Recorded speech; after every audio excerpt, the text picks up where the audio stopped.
writer-director Paolo Sorrentino, whose film The Great Beauty, La Gran Bellezza, won the Oscar for Best Foreign Language Film. So he's worked in the English language before. He made a film called This Must Be the Place, which starred not Robert Smith, starred Sean Penn as a kind of Robert Smith Gotha-like, who is a rock singer living in Ireland, who then goes on a road trip across America in search of a Nazi war criminal, with appearances by David Byrne. And the film was all over the place and seemed very awkward and very, it just didn't gel. It just never came together.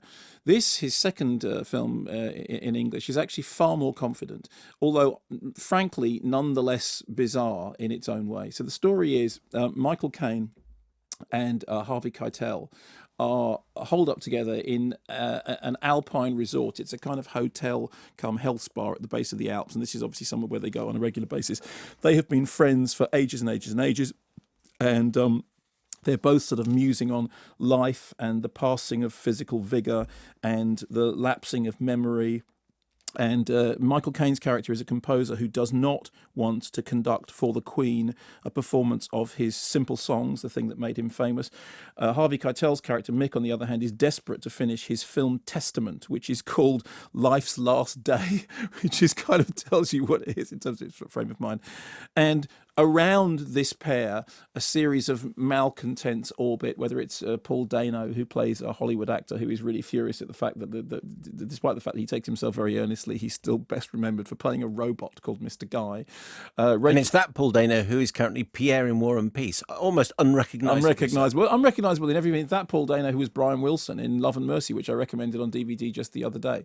And Rachel Weisz, who is the daughter and also the manager PA of Michael Caine, who is broiling with resentment at how he, as a father, didn't look after her mother, and she's also dealing with the collapse of her own marriage. And then there are these sort of strange celebrity cameos, including Paloma Faith playing Paloma Faith. Yes, rather unconvincing. Yes, no. Well, I'm not sure if it's unconvincing. It's strange, and I didn't believe her. You didn't believe that she was Paloma Faith. No, I thought it was someone Even else. when she says, "I'm Paloma Faith," you didn't Not believe for that one she was. minute. Okay, did you believe it more or less than you believed it when Gordon Ramsay walked into Love's Kitchen and said, About the same. "I'm Gordon"? About the same. About the same. Okay, fine. But the heart of the film is Michael Caine and Harvey Keitel. Here's a clip. You always fall for my joke, Mix. I mean, you've been believing my every word for 60 years. I invent stories, Fred. I have to believe everything in order to make things up. Do you remember the other day when you told me you don't remember your parents anymore? No, I don't remember. Of course you do. Well, you made me realize that not only do I not remember my parents anymore, but my childhood, for example. I don't remember a thing about it. There's only one thing I still remember. What? The precise moment when I learned to ride a bike. And this morning, as if by magic, I remember the moment right after. When you fell off? How did you know? Well, that happens to everybody. You learn something, you're happy, and then you forget to brake. That's very much the tone of the film, that sort of strange, melancholic musing. It's also got a lot of kind of tragicomedy absurdity in it. There's stuff about levitating monks. There's stuff about Paloma Faith being Paloma Faith. There's stuff about somebody who looks like a football sporting legend who is very, very portly and is barely unable to get in and out of the swimming pool. And everyone keeps saying, is that? It must be. Is it? Which all, I have to say, seems like a long setup for what turns out to be one joke quite late on in the movie. There are things wrong with the film. I think the sight of two old men ogling a Miss Universe naked in a swimming pool is more creepy than Paolo Sorrentino imagines. And I also think there are moments in which the whole thing just threatens to disappear into whimsy.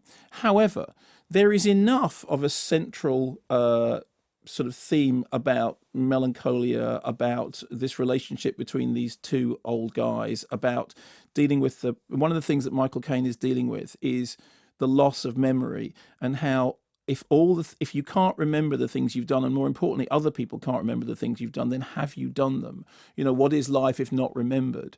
And there are moments of really sort of charming, strange comedy. There is a beautiful sequence in which Michael Caine conducts a field of cows, which is quite magical. I mean, really, really sort of quite magical and uplifting. And Sorrentino is a terrific director. I mean, he has a real eye. So there are individual elements that work really well. There are individual elements that I think strike a discordant note. I just can't get over you saying Paloma Faith wasn't convincing. Well, I thought she looked a little bit embarrassed about being herself.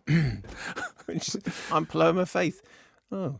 But looking embarrassed is not something that you'd ever think of with Paloma Faith, because she's so, she sort of leads on the front foot, as it were. But I've, as I said, I've seen it a couple of times now, and I did find it charming. And it was funny because in the midst of watching all the awards contenders, there was a period when it was like Hateful Eight and Revenant, and there was an awful lot of film about beardy blokes being very cold in snow for quite a long time.